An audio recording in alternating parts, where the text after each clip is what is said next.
สวัสดีครับวันนี้อยู่กับผมกับพี่ขวัญนะครับผมวันนี้มาดูพี่ขวัญตีปิ้นที่สปริงเวย์นะครับผมก็พี่ขวัญได้ไปกี่ตัวแล้วนะครับพี่ขวัญได้ไป7 ตัวแล้วนะครับอยู่ข้าวแล้วครับตอนนี้อยู่ข้าวเดี๋ยวมาดูพี่ขวัญจะตีได้ไหมครับเดี๋ยวเราไปดูปลาที่พี่ขวัญตีกันนะครับว่าตัวใหญ่หรือเปล่า นี่ครับผมปลาเนื้อก็จะแว่เอา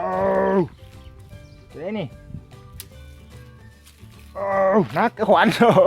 เจ็บมือเฮ้ยปาดเท่าเดี๋ยวค่อยดูนะครับเดี๋ยวไปดูพี่ขวัญตีก่อนดีกว่ายกไม่ไหวหมานครับผมอันนี้หมายธรรมชาตินะครับสปริงเวย์เป็นทางน้ำล้นของอ่างเก็บน้ำนะครับแถวบ้าน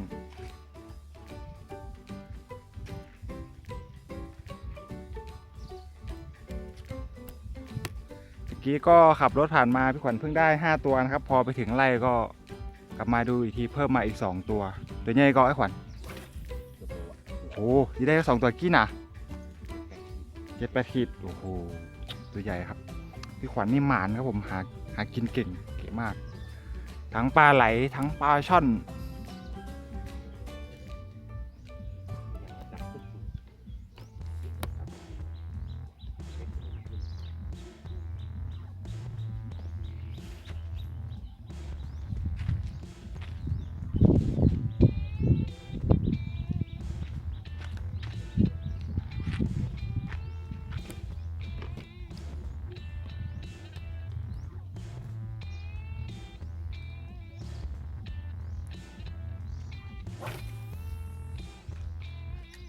บัก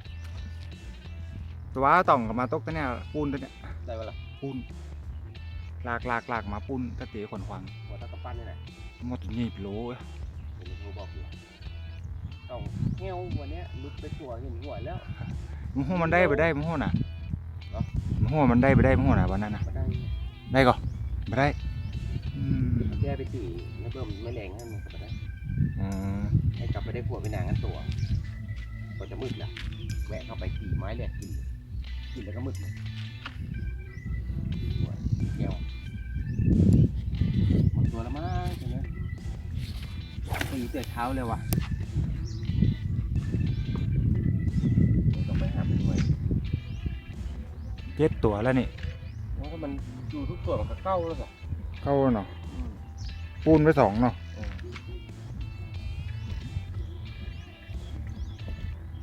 จะได้มุมน้ำตัวสีกับผมสีปากมุมไหนเจงปากขนาดสีเลาะไปเนี่ยหมดตัวซะแล้วอ่ะตรงเนี้ยเดี๋ยวกลับไปกินข้าวก่อนแล้วก็มาว่าใหม่เดี๋ยวปลาจะตายไปขังก่อนจะเสียอะไรได้ตัวหนึ่งมาจับตรงนี้ตรงเนี้ยปั่นมันจับนี่โดดกำเดียวนะครับก็เยอะเล่นแหมหลักมันได้ซึกเนี่ยกะขึ้นเข่งแล้วนะโดดกำเฮ้ยหายจ่อยเป็ดเด้งดองปืนสะพานนี่ก็ถ่ายจะมีเหมือนกันนะมาเข้าปุ่มในห่มตึกออกเป็นออกกันเนี้ยเข้าออกเนี่ยเนาะอยู่ที่จังหวะมันตอนนี้คิดว่าน่าจะหมดตัวแล้วขนาดตัวเจ้าเดียวว่าไม่แรงจะจับดีกันตักก็ถ่ายนะ2 ตัวปักตัวลงไปขนาดที่ว่าวันนั้นติดไปได้น่ะตัวใหญ่ก็ประมาณกิโลกิโลก็นะ2 ตัวกิโลประมาณ5 ขีดพอแค่นี้แหละ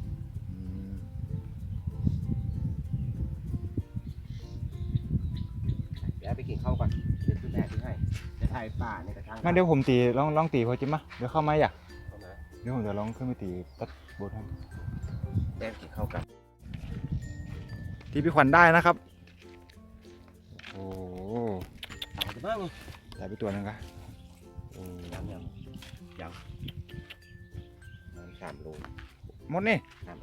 กืนก็5 วันก็หาผมยกผมแบกเดี๋ยวโชว์ตัวใหญ่หน่อยโชว์ตัวใหญ่หน่อย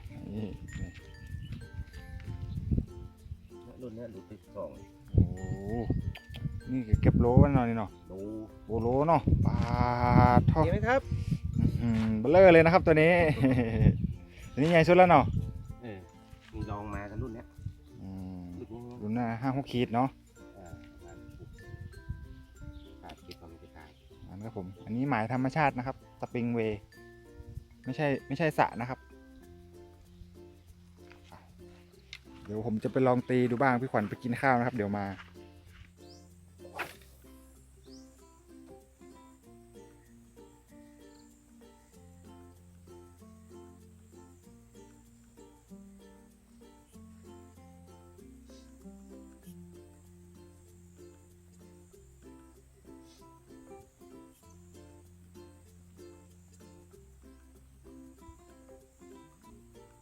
เบิ่ม เอาเปล่าเอาเปล่า ลุกปะเฮ้ยลุกปะเฮ้ย ครับแล้วเปล่า ลุกแล้วบ้าง จีขึ้นน้อยๆว่ะมันว่ะ ลุกไปแล้วมันมุดเข้าต้นไม้เลย มาหินก็ตอนนี้ ลุกไปแล้ว รู้เฮีย เออ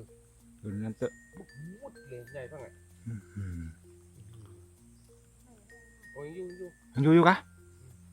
ดึงอยู่เปล่า ใหญ่ไปใหญ่บอกว่าลุกไปแล้ว ดูเฮีย เออ ดูนั่นเตอะ ใหญ่ตะแกมาเฮ้ย นี่เลยดิ ยังวิ่งสู้อยู่เลยแกลุกไปเนี่ย โอ้ เสียดายหันมันสู้กันแต่แก มัน หายเป็ดปึ๊ดเลย สวัสดนะสวัสดกะ อืม มันรุดได้อยู่เนาะปลาไปหวันมาหินกะ อืม มันนี่มาหินอะไรท่านนะ ไม่ปัดเลยอ่ะพอมันหลุดออกมาแล้วมันสู้วึดอ่ะ ลาบแหกอันอี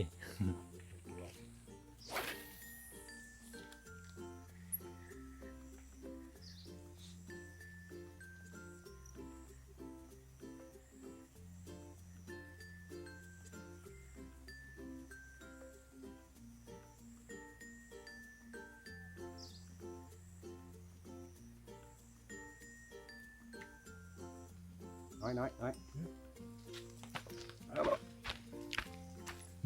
เอาบ่นี่ก็นี่ก็โอ้พอได้อืม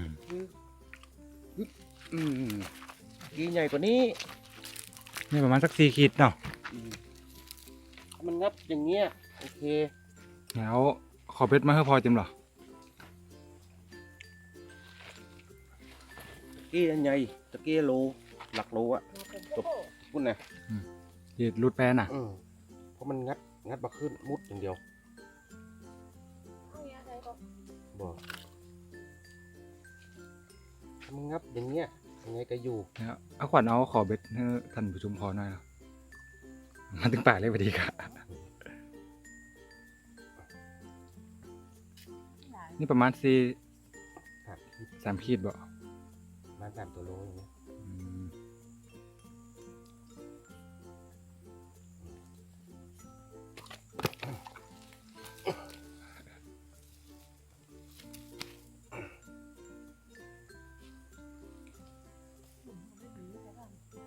ยัง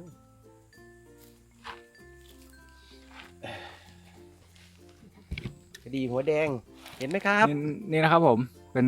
กระดี่หัวแดง เป็นกระดี่หัวแดงนะครับ เดี๋ยวให้มาดูใกล้ๆนี่นะครับ ลักษณะ ที่ตกกันนะครับ ที่ตกกันเมื่อวานนะครับ จะเป็นปลากระดี่หัวแดง ตัวกี่บาทไอ้ขวัญเนี่ย กัน5 ตัวละ35 บาทนะครับ เป็น3 ขอ โอเคนะครับ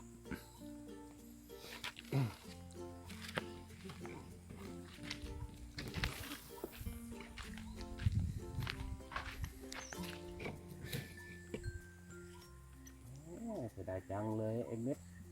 มะขาวเดือดนั่นนะดันมุดลงดินติดไม้อีก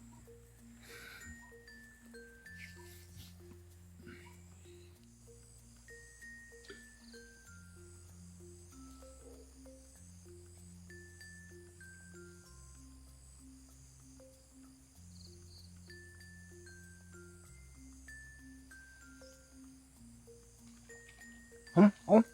อาแล้วบอก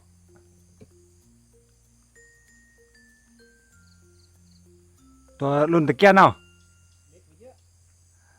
น้อยกว่าบอก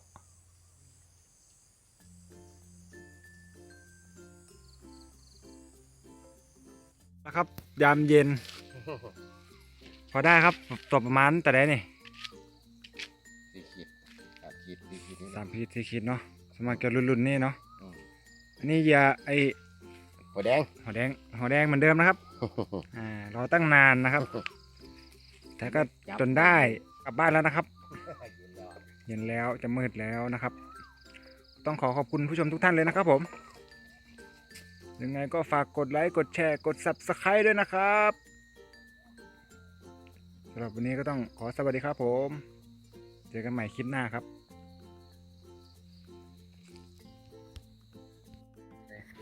ตัวนี้นะ โอ้โหถูกเบ็ดคว้างไปเห็นกำงับเต็มเบ็ดเลยตัวนี้ เนมตัวหนึ่งดู ตัวน้อยตัวเดียว เอาพอดอกตะกี้มันอยู่ไก่ แห้งแล้วมั้ง พอได้กินเนาะ อืม โอ้นี่ได้เป็นอยู่กี่คนก็ ก็จะเป็นโลเหมือนกันนะเนี่ย เป็นโลเหมือนกันเลยสอง ใกล้ สาม เคียง ตัวเนาะนี่นะครับ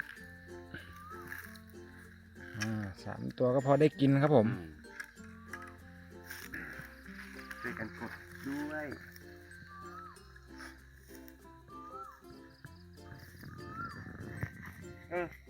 เกือบญี่ปุ่นมานี่ โอ้มาแล้วเหรอ